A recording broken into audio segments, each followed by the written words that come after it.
घण्टानिनादाभिरामं चलत्ताण्डवोत्तण्डवत् पद्मतालं लसत्तुन्दिलाङ्गोपरिव्यालहारं गणाधीशमीशानसूनुं तमीडे गणाधीशमीशानसूनुं तमीडे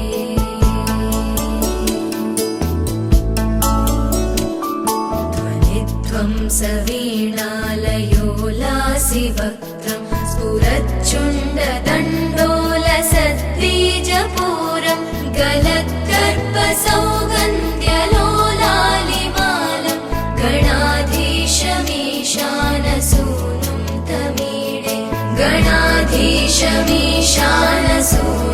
तमीडे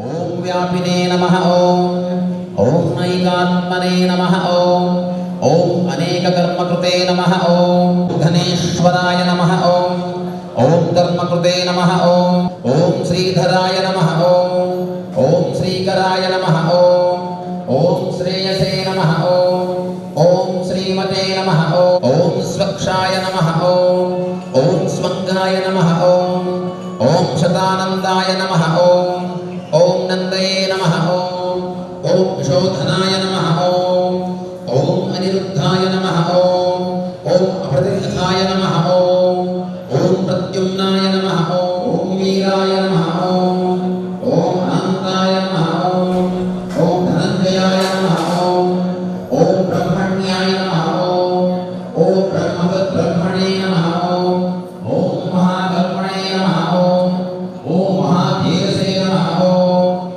महोरगाय नमः ओम महाहर्षे नमः ओम स्तव्याय नमः ओम स्तवप्रियाय नमः ओम यने नमः ओम तवे नमः ओम पदाय नमः ओम वक्रवत्सलाय नमः ओम सुवर्णवर्णाय नमः ओम हेमाङ्गाय नमः ओम कृताशिषे नमः ओम अचलाय नमः ओम चलाय नमः ओम सत्यवेदसे नमः ओम धराधराय नमः ओम तेजोवृषाय नमः ओम द्युतिधराय नमः ओम सर्वशस्त्रप्रधाम्बराय नमः ओम प्रग्रहाय नमः ओम निग्रहाय नमः ओम निवृत्तात्मने नमः ओम दुर्जयाय नमः ओम गणतिग्रहाय नमः ओम दुर्लभाय नमः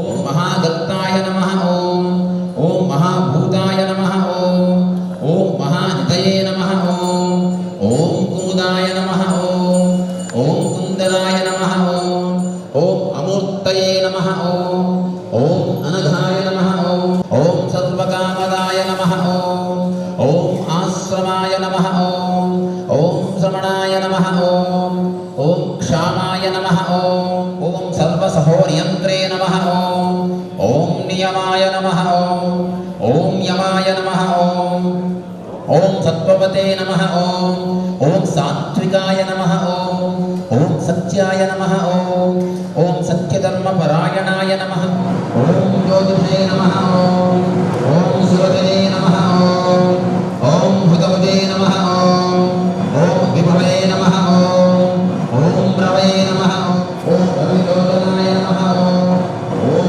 अनन्ताय नमः ओम हुतभोक्त्रे नमः ओम सुगदाय नमः ओम अनेकदाय नमः ओम अग्रजाय नमः ओम अनिर्विण्णाय नमः ओम सदामर्षणे नमः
विस्तारस्थावरस्थानं प्रमाणं मीनमव्ययम् अर्थो नर्तो महाकोशो महाभोगो महाधनः समिष्टो भूर्धर्मयूपो महामकः जगदस्रहत् मनोहरोजितक्रोधो वीरबाहुर्विदारणः स्वापनस्ववशो व्यापी नैकात्मा नैककर्मकृत् वत्सरो वत्सलो वत्सी धनीश्वरः महर्षिः विलाचार्य कृतज्ञो मेदिनीपतिः त्रिपदर्शितशाध्यक्षो महाशुभकृतान्तकृत् गोविन्दः सुषेणः कनकाङ्गदी वैश्यो कबीरो गहनो गुप्तश्चक्रगधाधरः वेदास्वाङ्गोदितकृष्णो दृढः सङ्कर्षणोच्युतः सुवर्णवर्णो हेमाङ्गो वराङ्गश्चन्दनाङ्गदी वीरः विषमशून्यो कृताशीलशरश्चलः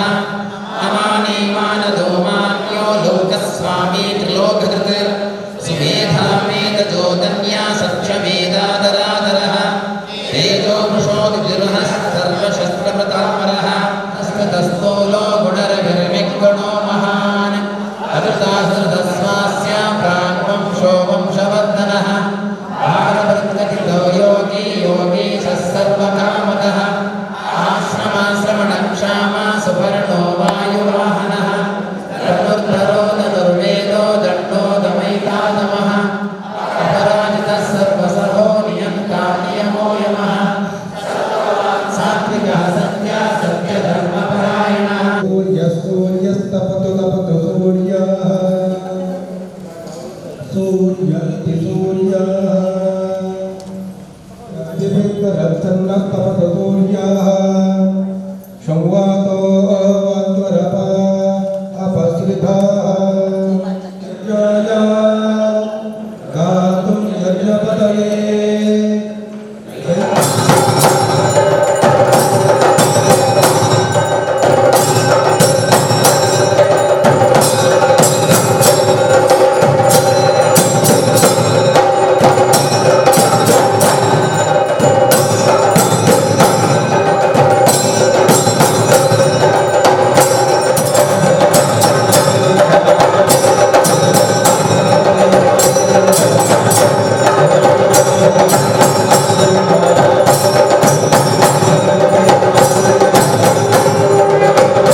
ರಜಸ್ಸು ತಮಸ್ಸು ಎಂಬ ವೃತ್ತಗಳು, ನಂತರದಲ್ಲಿ ರಾಶಿ ಮೇಷಾದಿ 12 ರಾಶಿಗಳು, ವೀತಿ ಶೋಭ ಉಪಶೋಭೆ ಅಂತ ಈ ಲಕ್ಷಣವುಳ್ಳಂತಹ ಭದ್ರಕ ಮಂಡಲವನ್ನು ರಚನೆ ಮಾಡಿ ಅಲ್ಲಿ ಶ್ರೀಮದ್ ಭಾಗವತ ಪ್ರತಿಪಾದ್ಯನಾದಂತಹ ಶ್ರೀ ಗೋಪಾಲಕೃಷ್ಣ ದೇವರನ್ನು ಆವಾಹಿಸಿ ಪೂಜೆಯನ್ನು ಮಾಡಿದ್ದೇವೆ.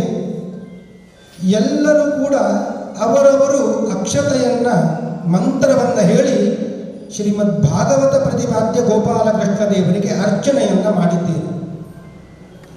ಭಾಗವತ ಪುಸ್ತಕಕ್ಕೆ ಅರ್ಚನೆ ಮಾಡಿದ್ದು ಅಲ್ಲ, ಸಾಕ್ಷಾತ್ ಗೋಪಾಲಕೃಷ್ಣ ದೇವರಿಗೆ ಅರ್ಚನೆ ಮಾಡಿದ್ದು. ಶ್ರೀಮದ್ ಭಾಗವತಾಖ್ಯೋಯಂ ಪ್ರತ್ಯಕ್ಷ ಕೃಷ್ಣ ಏವ ಹಿ ಅಂತ. ಕಲಿಯುಗದಲ್ಲಿ ಶ್ರೀಮದ್ ಭಾಗವತ ಅಂದರೆ ಪ್ರತ್ಯಕ್ಷ ಕೃಷ್ಣನೇ. ಆ ಕಾರಣದಿಂದ ಭಾಗವತ ಪುಸ್ತಕವನ್ನು ಎದುರಿನಲ್ಲಿ ಇಟ್ಟುಕೊಂಡು, ಸಾಮಾನ್ಯ ಪುಸ್ತಕ ಅಲ್ಲ, ವೇದವ್ಯಾಸರಿಂದ ರಚಿತವಾದ ಪುಸ್ತಕ, ಅದನ್ನು ನಮ್ಮ ವಿದ್ಯಾವಾಚಸ್ಪತಿ ಅರಳುಮಲ್ಲಿಗೆ ಪಾರ್ಥಸಾರಥಿಯವರು ಕನ್ನಡೀಕರಿಸಿ ಸುಲಭವಾಗಿ ಎಲ್ಲರೂ ಅದನ್ನು ಓದಬೇಕು. ಆ ರೀತಿಯಾಗಿ ಒಂದೊಂದು ಕಥೆಯನ್ನು ಕೂಡ ಒಂದೊಂದು ಘಟ್ಟದಲ್ಲಿ ನಿರೂಪಿಸಿದ್ದಾರೆ, ಬಹಳ ಸುಂದರವಾಗಿ ನಿರೂಪಿಸಿದ್ದಾರೆ. ಅಂತಹ ಪುಸ್ತಕವನ್ನು ಇಟ್ಟುಕೊಂಡು ಅಲ್ಲಿ ನಾವು ಅರ್ಚನೆಯನ್ನು ಮಾಡಿದ್ದು. ಶ್ಲೋಕಾರ್ಧಂ ಶ್ಲೋಕಪಾದಂ ವಾ ನಿತ್ಯಂ ಭಾಗವತೋದ್ಭವಂ ನಿತ್ಯಂ ಪುಣ್ಯಮವಾಪ್ನೋತಿ ರಾಜಸೂಯಾಶ್ವಮೇಧಯೋ. ಯಾಕೆ ಈ ಭಾಗವತ ಪುಸ್ತಕವನ್ನು ಇಟ್ಟು ಅರ್ಚನೆ ಮಾಡಿ ಮನೆಗೆ ತೆಗೆದುಕೊಂಡು ಹೋಗಿ ಸ್ವಲ್ಪವಾದರೆ ದಿವಸಕ್ಕೆ ಓದಬೇಕು ಅಂದರೆ ಎಷ್ಟು ಪುಣ್ಯ ಬರ್ತದೆ, ಲೆಕ್ಕವೇ ಇಲ್ಲ.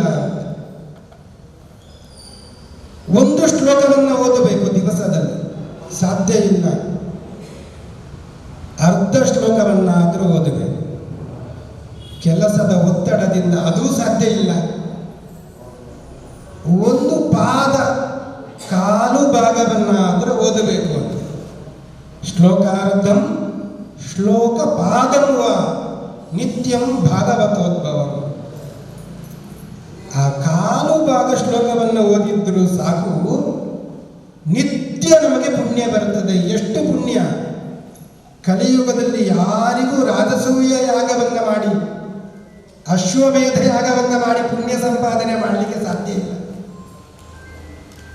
ಆ ಯಾಗದ ಪುಣ್ಯ ನಮಗೆ ಬರಬೇಕು ಅಂತಾದರೆ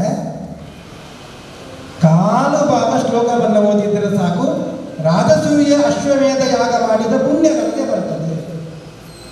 ನಿತ್ಯಂ ಪುಣ್ಯಮವಾಪ್ನೋತಿ ರಾಜಸೂಯ ಅಶ್ವಮೇಧಯೋ. ಅಂತಹ ಮಹತ್ವವುಳ್ಳಂತಹ ಗ್ರಂಥ ಅದು ಶ್ರೀಮದ್ ಭಾಗವತ.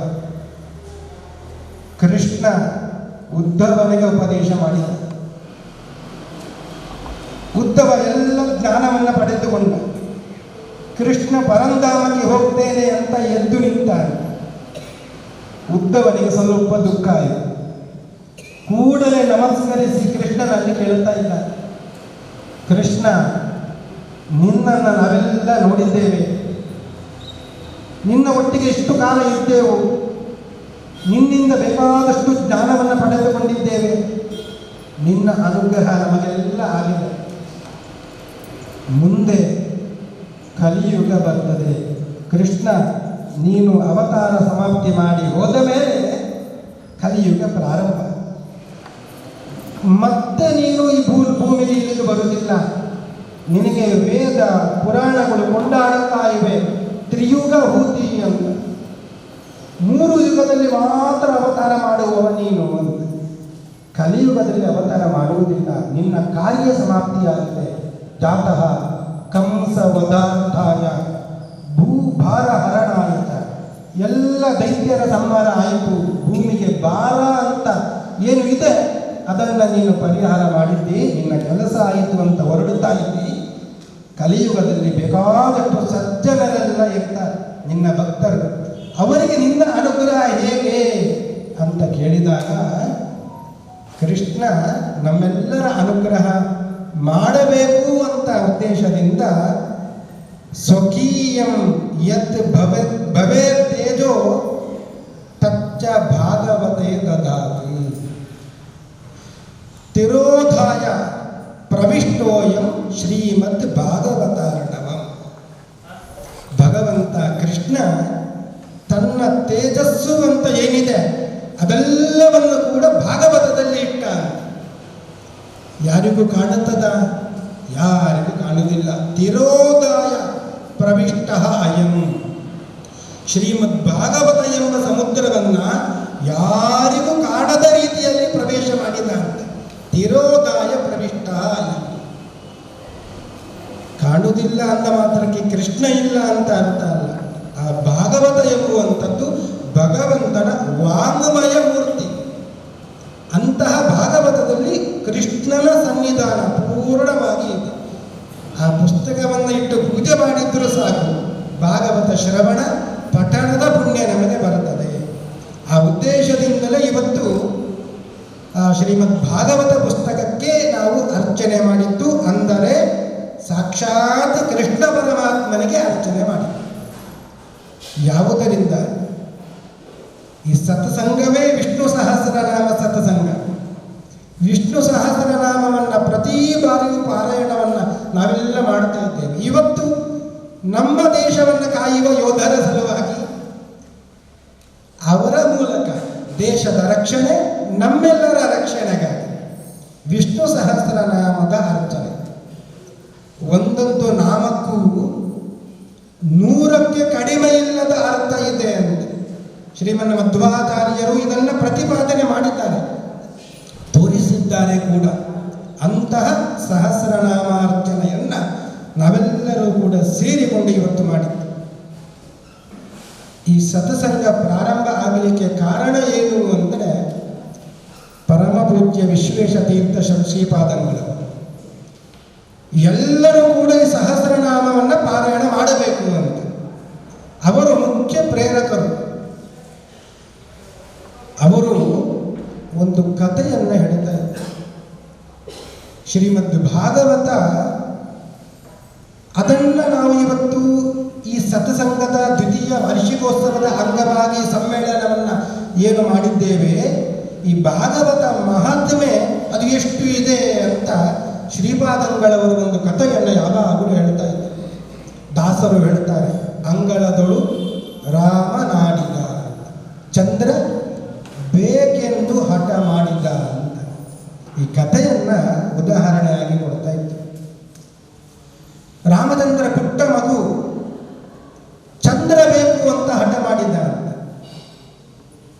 ತಾಯಿಯಾದ ಕೌಸಲ್ಯೆ ಎಷ್ಟು ಸಮಾಧಾನ ಪಡಿಸಿದರೂ ಮಗು ಹಠವನ್ನು ನಿಲ್ಲಿಸಲಿಲ್ಲ. ವಸಿಷ್ಠರು ಇದ್ದರು ಅಲ್ಲಿ, ಕುಲಪುರೋಹಿತರು. ಅವರು ಉಪಾಯ ಮಾಡಿದ್ರು ಅಂತೆ. ಒಂದು ಕನ್ನಡಿಯನ್ನು, ನಿರ್ಮಲವಾದ ಶುದ್ಧವಾದ ಕನ್ನಡಿಯನ್ನು ತಂದು ಪುಟ್ಟ ಮಗುವಿನ ಕೈಯಲ್ಲಿ ಕೊಟ್ಟರು.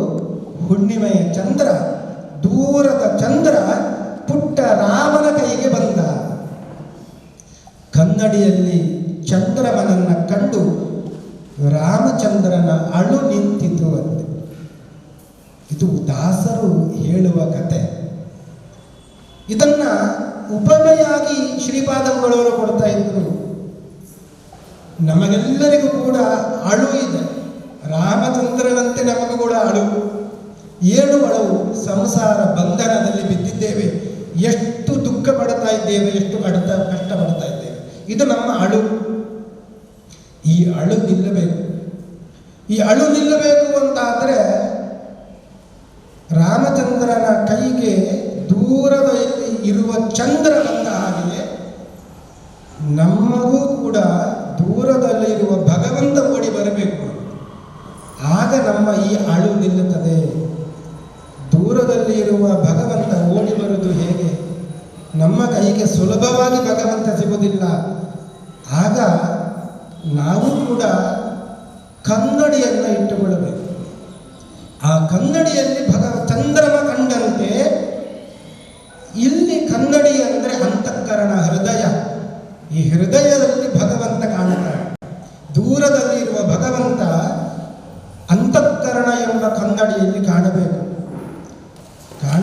ಸರಿ. ಕನ್ನಡಿ ಶುದ್ಧವಾಗಿದ್ದರೆ ಮಾತ್ರ ಚಂದ್ರಮ ಕಾಣೋದು. ಕನ್ನಡಿ ಮಲಿನವಾಗಿದ್ದರೆ ಚಂದ್ರ ಕಾಣುತ್ತಾನ? ಇಲ್ಲ. ನಮ್ಮ ಅಂತಃಕರಣದಲ್ಲಿ ಭಗವಂತ ಕಾಣಬೇಕು ಅಂತ ಆದರೆ ಅಂತಃಕರಣ ಶುದ್ಧವಾಗಬೇಕು. ಹೇಗೆ ಶುದ್ಧವಾಗ್ತದೆ? ಕಾಮ, ಕ್ರೋಧ, ಲೋಭ, ಮೋಹ, ಮದ, ಮತ್ಸರ ಕ್ಷಣ ಕ್ಷಣಕ್ಕೂ ವೃದ್ಧಿಯಾಗ್ತದೆ ಹೊರತು ಕಡಿಮೆ ಆಗುವುದಿಲ್ಲ. ಈ ರೀತಿಯಾಗಿ ಕಾಮಾದಿಗಳಿಂದ ದೂಷಿತವಾಗಿದೆ, ಮಲಿನವಾಗಿದೆ ಈ ನಮ್ಮ ಹೃದಯ ಅಂತಃಕರಣ. ಇದು ಶುದ್ಧ ಆಗಬೇಕಾ ಅಂತಾದರೆ ಶ್ರೀಮದ್ ಭಾಗವತ ಎಂಬ ನಮಗೆ ಶುದ್ಧವಾದಂತಹ ಜ್ಞಾನಗಂಗೆ ಅದು ಬೇಕು. ಆ ಜ್ಞಾನಗಂಗೆಯಲ್ಲಿ ನಾವೆಲ್ಲ ಮುಳುಗಿ ಏಳಬೇಕು. ಆಗ ನಮ್ಮ ಅಂತಃಕರಣ ಶುದ್ಧಿ ಆಗ್ತದೆ. ಅಂತಃಕರಣ ಶುದ್ಧಿಯಾಗಬೇಕಾ ಅಂತಾದರೆ ಗಂಗಾ ಎಂಬಂತಹ ಜ್ಞಾನ ನಮಗೆ ಪ್ರಾಪ್ತಿಯಾಗಬೇಕು. ಈ ಹೃದಯ ವೇದಿಕೆಯಲ್ಲಿ ಈ ಜ್ಞಾನ ಎಂಬುವಂಥದ್ದು ನಾಟ್ಯ ಆಡಬೇಕು. ಭಕ್ತಿಯ ನಿನಾದ ಹೊರಹೊಮ್ಮಬೇಕು. ಆಗ ಅನಾದಿ ಕಾಲದಿಂದ ಮಡುಗಟ್ಟಿದ ಈ ಅಜ್ಞಾನ ಎಂಬ ಕಶ್ಮಲ ದೋಷ ಇದೆಲ್ಲವೂ ಕೂಡ ದೂರ ತೊಲಗುತ್ತದೆ. ಬೆಳಕಿಗೂ ಬೆಳಕಾದ ಭಗವಂತ ಅವನ ಆಗಮನ ಈ ಅಂತಃಕರಣದಲ್ಲಿ ಹೃದಯದಲ್ಲಿ ಆದಾಗ ಅಂತಃಕರಣದಲ್ಲಿ ಏನು ದೋಷ ಇದೆ, ಮಾಲಿನ್ಯ ಇದೆ, ಇದೆಲ್ಲವೂ ಕೂಡ ಪರಿಹಾರವಾಗ್ತದೆ. ಶುದ್ಧ ಅಂತಃಕರಣದಲ್ಲಿ ಭಗವಂತನ ಆಗಮನ ಆಗ್ತದೆ. ಹಾಗಾದರೆ ಅಂತಃಕರಣ ಶುದ್ಧಿ ಆಗಬೇಕು ಅಂತಾದರೆ ಶ್ರೀಮದ್ ಭಾಗವತ ಎಂಬ ಗಂಗೆ ಅದು ನಮಗೆ ಪ್ರವಾಹ, ಆ ಗಂಗಾ ಪ್ರವಾಹ ನಮ್ಮಲ್ಲಿ ಹರಿಬೇಕು. ಆಗ ಮಾತ್ರ ಅಂತಃಕರಣ ಶುದ್ಧಿ ಆಗಬೇಕು. ಆ ಕಾರಣದಿಂದಲೇ ಈ ಒಂದು ಕಾರ್ಯಕ್ರಮವನ್ನು ಶ್ರೀಮದ್ ಭಾಗವತ ಸಮ್ಮೇಳನ ಅಂತ ನಾವು ಹೆಸರನ್ನು ಇಟ್ಟು ಇದನ್ನೆಲ್ಲ ನೆರವೇರಿಸಿದ್ದೇವೆ. ಇಂತಹ ಶ್ರೀಮದ್ ಭಾಗವತ ಸಮ್ಮೇಳನ ಭದ್ರಕಮಂಡಲ ಪೂಜೆ ಇವತ್ತು ವಿಶೇಷವಾಗಿ ನೆರೆದಿದೆ.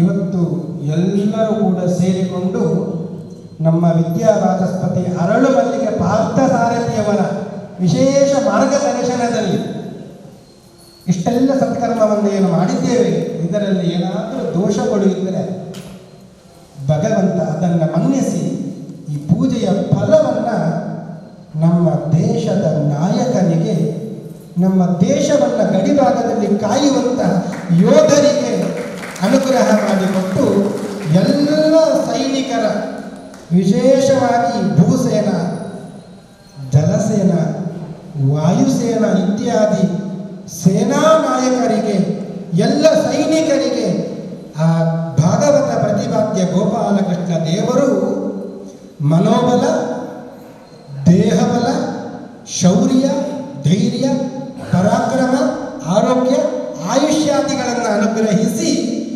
ಅವರಿಂದ ದೇಶ ರಕ್ಷಿತವಾಗಿ ಈ ದೇಶದಲ್ಲಿ ಇರುವ ನಮ್ಮೆಲ್ಲರಿಗೂ ಕೂಡ ದೇವರು ಉತ್ತರೋತ್ತರ ಶ್ರೇಯೋಭಿವೃದ್ಧಿಯನ್ನು, ಆ ಗೋಪಾಲಕೃಷ್ಣ ದೇವರ ಪರಮಾನುಗ್ರಹವನ್ನು ವೇದವ್ಯಾಸ ದೇವರು ಅನುಗ್ರಹಿಸಲಿ ಅಂತ ಎಲ್ಲರೂ ಸೇರಿಕೊಂಡು ಭಗವಂತನಲ್ಲಿ ಭಕ್ತಿಯಿಂದ ಪ್ರಾರ್ಥನೆ ಮಾಡಿಕೊಳ್ಳೋಣ ಅಂತ ಹೇಳುತ್ತಾ ಇವತ್ತಿನ ಪೂಜೆಯನ್ನು ಕೃಷ್ಣ ದೇವರಿಗೆ ಅರ್ಪಣೆಯನ್ನು ಮಾಡ್ತಾ ಇದ್ದೇವೆ. ತತ್ಸರ್ವಂ ಶ್ರೀ ಕೃಷ್ಣಾರ್ಪಣಮಸ್ತು. ಪುನಃ ಪೂಜಾ ಕರಿಷ್ಯೆ.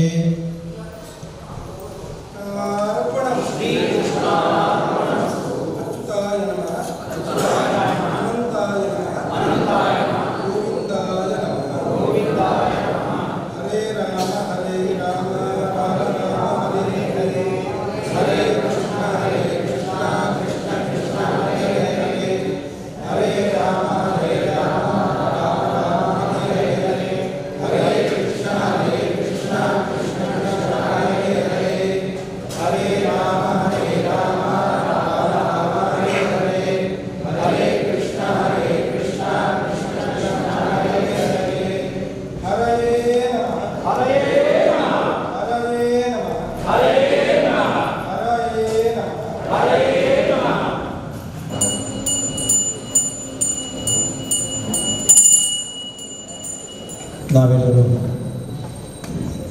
ಭಾರತ ದೇಶದ ಯೋಧರ ರಕ್ಷಣೆಗಾಗಿ ವಿದ್ವಾನ್ ಅಕ್ಷಯ ಉಡುಪ ಆಚಾರ್ಯ ಮತ್ತು ತಂಡದವರಿಂದ ಭದ್ರಕಾಮಂಡಲ ಪೂಜೆಯ ಆನಂದವನ್ನು ನಾವೆಲ್ಲ ಆಸ್ವಾದಿಸಿದ್ದೇವೆ. ಎಲ್ಲರ ಮನಸ್ಸಿನಲ್ಲಿ ಒಂದೇ ಭಾವನೆ ಇರಲಿ. ಸಾಮೂಹಿಕ ಪ್ರಾರ್ಥನೆಗೆ ಇರುವ ಶಕ್ತಿ ಬೇರೆ ಯಾವುದಕ್ಕೂ ಇಲ್ಲ. ಹಾಗಾಗಿ ಇವತ್ತು ಸಾಮೂಹಿಕವಾಗಿ ನಾವು ಈ ಪೂಜೆಯನ್ನು ಮಾಡಿದ್ದೇವೆ. ಇದರಿಂದಾಗಿ ನಮ್ಮ ದೇಶದ ಎಲ್ಲ ಯೋಧರ ರಕ್ಷಣೆ ಆಗಲಿ, ಅವರಿಗೆ ಬೇಕಾದ ಫಲ ಸಿಗಲಿ ಅಂತ ಪ್ರಾರ್ಥನೆ ಮಾಡೋಣ.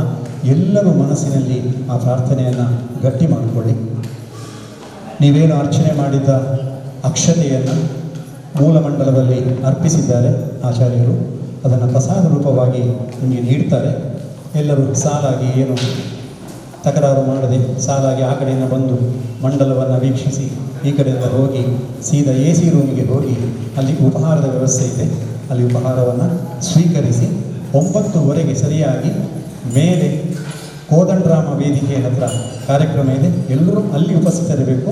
9:00 ಸರಿಯಾಗಿ ರಾಮಚಂದ್ರ ಆಚಾರ್ಯ ಅವರ ಮತ್ತು ಸಂಗಡಿಗರಿಂದ ವಿಷ್ಣು ಸಹಸ್ರನಾಮ ಪಾರಾಯಣ ಮತ್ತೊಮ್ಮೆ ಆ ವೇದಿಕೆಯಲ್ಲಿ ನಡೆಯುತ್ತದೆ. ಅದಕ್ಕೆಲ್ಲರೂ ಅಲ್ಲಿ ಸಿದ್ಧವಿರಬೇಕು. ಆ ಶಾಲೆಲ್ಲ ಹಾಗೆ ಇಲ್ಲಿ ಮಡ್ಚಿಡೋದು ಬೇಡ, ಹಾಗೆ ಇಲ್ಲಿ ಮುಗಿಯೋವರೆಗೆ ಹಾಗೆ ಇಲ್ಲಿ ಭಾಳ ಚೆಂದ ಕಾಣ್ತದೆ.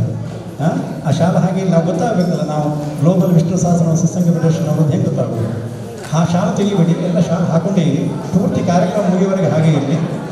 ಹಾಗಾಗಿ ಯಾರು ಮಾತಾಡದೆ ಗಲಾಟೆ ಮಾಡದೆ ನಿಧಾನವಾಗಿ ಬಂದು ಪ್ರಸಾದ ತಗೊಂಡು ಆಚಾರ್ಯರಿಗೆ ನಮಸ್ಕರಿಸಿ, ಮಂಡಲಕ್ಕೆ ನಮಸ್ಕರಿಸಿ, ಹಾಗೆ ಉಪಹಾರಕ್ಕೆ ಹೋಗಿ ಉಪಹಾರ ಮುಗಿಸಿ ಮೇಲೆ ಸಭಾಂಗಣಕ್ಕೆ ತೆರಳಬೇಕು ಅಂತ ವಿನಂತಿ ಮಾಡ್ಕೊಳ್ತಾರೆ.